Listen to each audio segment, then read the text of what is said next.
The filibuster rule used to be the go-to tool of Southerners in their fight against civil rights legislation. But this week, it was a progressive Democrat, Senator Cory Booker of New Jersey, that leveraged unlimited debate to complete a marathon 25-hour speech that set a new record.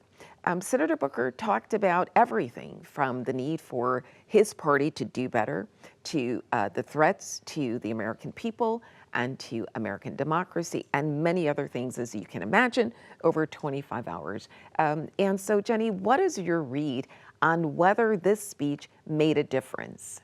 Right, it's a great question. And I would say that the Democrats, or the resistance, as you framed in the intro, have been looking for a voice to their grievances.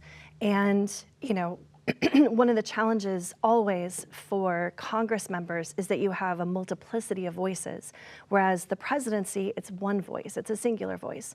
And so the messaging coming out of Congress is always more convoluted and harder to break through, especially when you have such a dominating voice like Donald Trump's.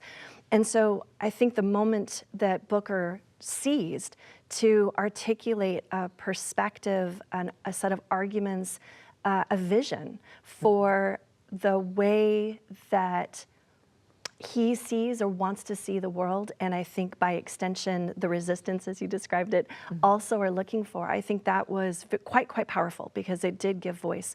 You know, Booker had some beautiful oratorical moments. So I'm a student of oratory. I have studied speeches since I was in an undergraduate university, and I personally crave good orators. We don't really have that at this moment. You know, we were talking before in the green room about Barack Obama. You know, Obama had a rhetorical style that was masterful. Masterful, perfect word, exactly. And, you know, I think about George W. Bush, who was not the most masterful of orators. Joe Biden was not a masterful orator. And so to be able to hear the gift that comes with thoughtful words put together to convey a vision that people can get behind, I think it was moving. I think it was effective. Now, going forward, what that means and how that works, I don't know. Going forward. Luke, what do you think going forward? Well, I think Senator Booker proved the importance of garnering a digital audience, right? So that was a main consideration, something that Trump excels at, and I think he did that quite well. In addition to what Jenny said, part of me agrees. I like well-crafted speeches and to be captivated, but I also think I'm a bit nerdy, and that probably appeals more to me than most. So I think the Democrats, in terms of messaging, really need to answer the question, who cares? Why should they care about everything that the Trump administration is doing? And the Democrats need to highlight exactly how that impacts people. They can't talk generally about low-income people or middle class. They need to talk specifically. Trump did this. This is how it's going to hurt you if you are this person in this place. And that's what we need to see more of. Yeah, exactly. I believe it was 350 million viewers on TikTok, and catching the end of his speech were 100,000.